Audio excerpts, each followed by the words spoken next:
Antes de eu começar a pregar sobre esse texto, e essa palavra o Senhor me pediu para honrar, eu quero só fazer uma breve observação aqui de certas modalidades que estão crescendo dentro das igrejas e nos preocupam porque, obviamente, atingem essa aqui também. Quando a gente não se depara com um sistema que existe para corromper as igrejas e garantir com que elas realmente estejam debaixo de uma servidão de falsas doutrinas para atender demandas políticas, industriais e etc, etc.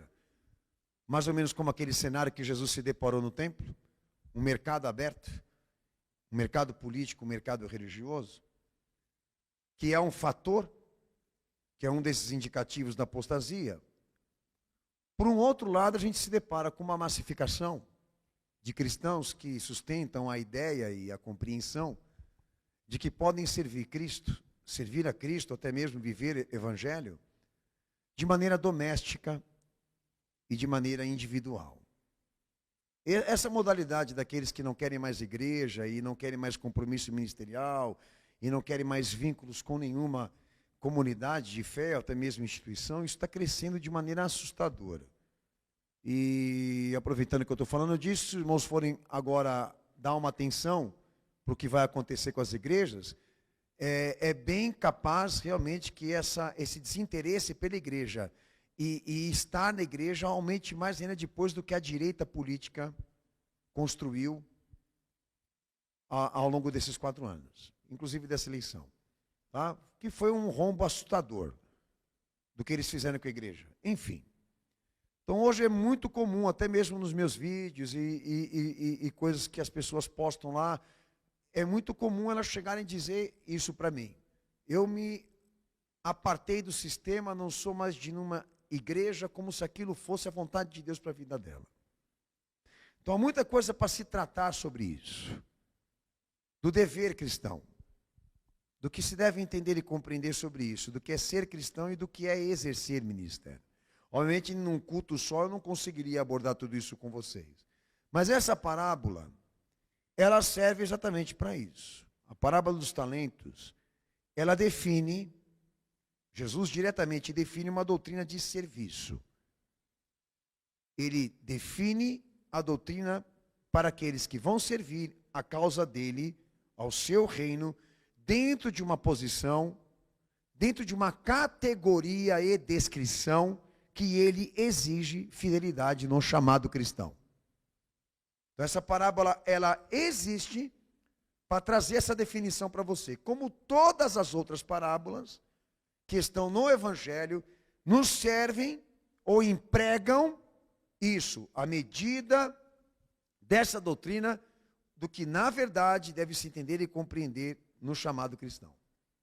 Tá? Eu queria até inclusive ler Mateus 13, 24, aproveitando que eu estou falando sobre isso, quando o Senhor Jesus ele usa de parábolas para empregar modelo, para empregar medida, para empregar padrão, apresentar aspectos desse reino, das exigências, das implicâncias doutrinárias, como uma forma realmente de preparar pessoas como nós a responder à oportunidade redentiva que ele representa, ou seja, que se cumpriu nele.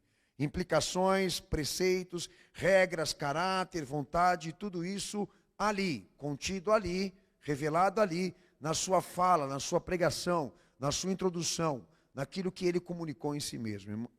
A irmã vai ler o texto, a igreja acompanha para mim, por favor. Propôs-lhes outra parábola, dizendo: o reino dos céus é semelhante ao homem que semeia boa semente no seu campo. Então é muito importante o pastor falar que quando Jesus ele diz o reino de Deus, ou seja, o reino de Deus que desce sobre os homens, por meio dele, se assemelha a isso que eu vou falar agora.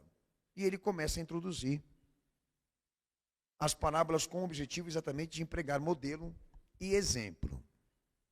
Então é um ponto importantíssimo aqui, porque eu vou tratar hoje. Que quer dizer o seguinte, que lá no texto de Mateus 7, 13 e 14, o Senhor fala exatamente dessa questão.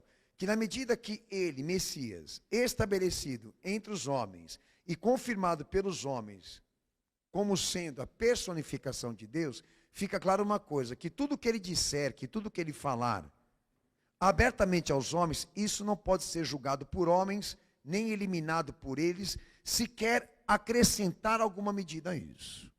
Então o que Jesus está deixando claro? A porta, o caminho que ele define ser estreito, significa exatamente isso. A direção, o conteúdo da fé que ele representou em fala, em comunicação e em revelação. A partir do momento que isso é transmitido à humanidade por intermédio do Cristo, fica estabelecido por ele que tudo aquilo que ele falou de maneira pessoal e original não pode ser alterado por nenhum fator filosófico, por nenhum fator humano. O que é a larga porta e o largo caminho?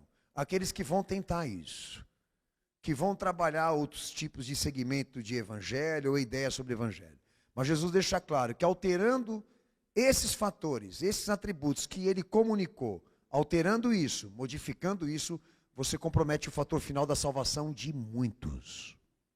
O caminho é largo, a porta é mais fácil, mas não vai salvar ninguém. Então é muito importante que se distingua o conteúdo religioso daquilo que Jesus desceu em pessoa e comunicou.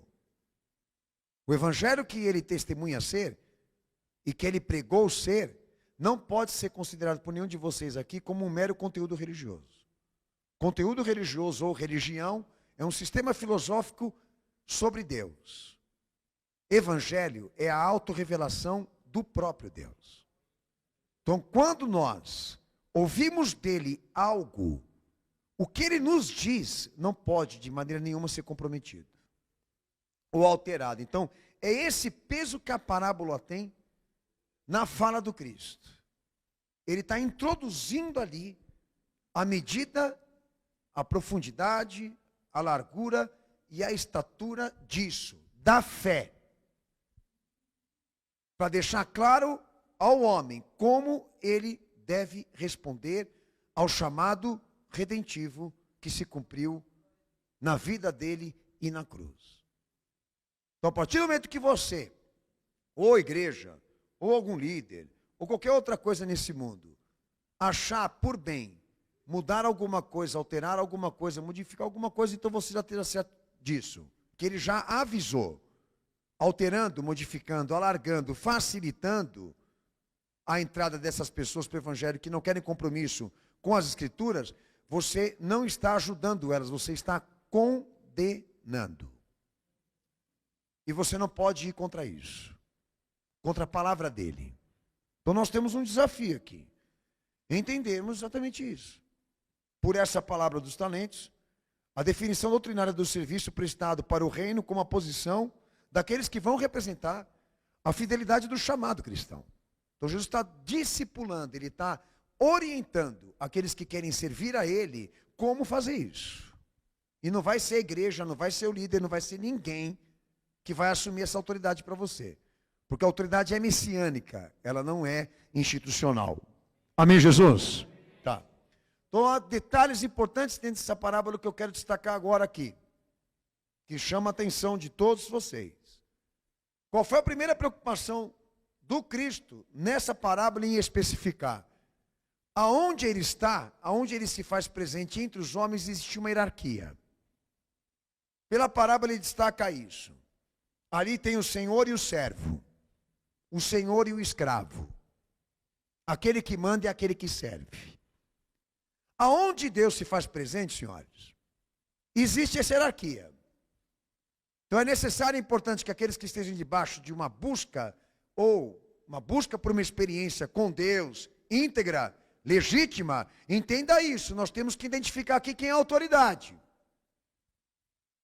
Quem está acima de quem? Quem está acima de quem aqui? Não é quem está aqui em cima. Não é quem abre a porta da igreja. Não é quem fala. É quem cumpriu o seu Messias. Senhor aqui, para nós, não é aspas. Senhor para nós aqui é divindade. Uma das primeiras coisas que Jesus ele se prontificou em deixar claro aqui, é que a perspectiva do reino de Deus que se assemelha a isso, se preocupa em dividir isso. a parte de Deus e a parte dos homens. E existe aquele que está acima de tudo e de todos, que é a autoridade teológica, que é a autoridade da fé. E nós temos que identificar quem é. Quem está acima de todos e quem é melhor do que todos. E não sou eu e não é você. Então, por muito tempo a igreja pecou e errou porque achou que essas pessoas estariam em cima do púlpito. Que até Jesus fala daqueles que se dizem deuses. E não são. São escravos. São servos. Mas não são senhor. Então essa hierarquia já está aqui na primeira introdução para ser respeitada por todos vocês. Quando essa autoridade for identificada por cada um aqui, a autoridade da fé, a autoridade do conteúdo de Deus, da verdade absoluta desse Deus, muita coisa pode melhorar aqui. Mas se ainda insistir aqui em nosso meio esse comportamento imbecil, inútil e ignorante daqueles que querem se arrastar e se sujeitar a homens, nós não vamos consertar nada do que está aqui. Porque o que sai do homem é do homem, é carne. Mas o que vem de Deus não pode ser confundido com isso. Porque isso está acima de todos e acima de tudo.